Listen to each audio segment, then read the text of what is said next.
So after 30 days, here is what happened to the neck of a sloth that stared at screens all day. He was not a spectacle by nature.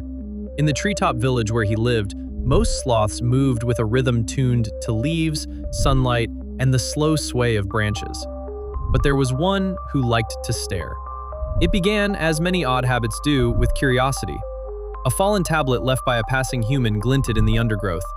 He tapped it once, twice, and a glow lit his face. Videos unfurled, ripples of motion in a world the forest did not usually show. He learned, slowly, to want that glow again. By the end of the first week, he had a routine. Morning, he would wrap his long arms over a branch and tilt his head to catch the screen's light. Afternoon, when the canopy thickened and rain hummed on leaves, he would seek warmth in the images. A parade of insects, the slow undulation of ocean, and faces that moved faster than any animal he knew. Night came, and the tablet's blue light kept him awake. The world of the forest dimmed, and the electronic world brightened. He was still the same sloth, but with a new anchor: the screen. On day 3, he began to notice a stiffness under his jaw, an odd tightness when he reached to scratch behind his neck. That was dismissed. Sloths are famously sedentary. Aches are part of life. But 10 days in, the tilt of his head changed. Where once he had kept his neck aligned with the gentle curve of his spine, he now cocked his head to one side, and the other side seemed to do all the reaching. The screen was easier to see this way, less strain on his sleepy eyes, but his neck, slow to complain, was bending into a new habit. By 2 weeks, the change was more than posture. It affected behavior. He began to favor one paw for grasping branches, leaning consistently to the right, as if gravity itself preferred that side. Sleep cycles shifted. The tablet's nocturnal glow pushed his drowsiness later, and dawn felt like a tide pulling him to shore. Social visits dwindled. Friends came by and chattered in their slow language, but the sloth who stared at screens would watch them from an angle, uninterested, as if his attention now belonged to a rectangle of light rather than to the living rhythm around him. A month passed. Screens, unlike leaves, do not require the same gentle rotation of muscles, the small adjustments that keep vertebrae used to range of motion. The sloth's neck had been forming a habit, and as any physiologist would predict, muscles and connective tissues adapted. The sternocleidomastoid, the muscle that runs along the side of the neck, grew shorter on the side he favored. The muscles on the opposite side lengthened and weakened. Small cervical vertebrae, accustomed to slow, balanced movement, were now resting in a biased position day after day. The result was more than a cosmetic tilt. It was a functional change. Range of motion declined.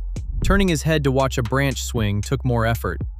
There was discomfort, then stiffness, then a persistent soreness that did not dissipate with rest.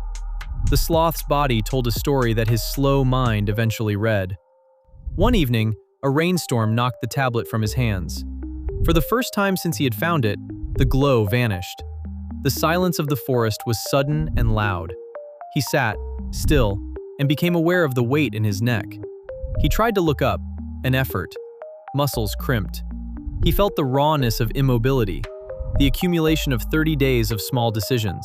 Pride, embarrassment, or simple curiosity, whatever had led him to the screen, was eclipsed by a realization. Movement mattered. Recovery followed a sloth-paced regimen.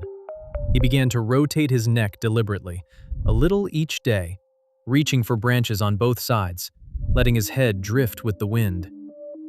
Gentle stretches and the patient use of opposing muscles coaxed length back into shortened fibers. His friends helped. A nudging touch, a shared meal that encouraged balanced reaching, a slow game of branch to branch that rewarded equal use. Over months, the tilt softened. The soreness eased. There were lingering signs, a slight preference for one paw, a memory etched in tissue. But the worst of the imbalance faded. His story is not merely about a sloth and a screen. It is a quiet parable about habits and the body's responsiveness to them. Small, repeated choices, tilting toward a glowing rectangle, skipping a stretch, favoring one side, can reshape muscles, joints, and daily life. Conversely, Recovery is possible through mindful movement, balance, and the social nudges that remind us to look up. The sloth who once stared at screens learned, slowly and thoroughly, to move again. He kept the tablet for memories, but now it lived on a branch, where he had to turn his head to find it. He had traded a fixed gaze for a world that demanded gentle rotation, and in that turn, he reclaimed the slow grace of the forest. Thank you for watching this video to the end, and remember to subscribe to Posture Zoo for the next episode.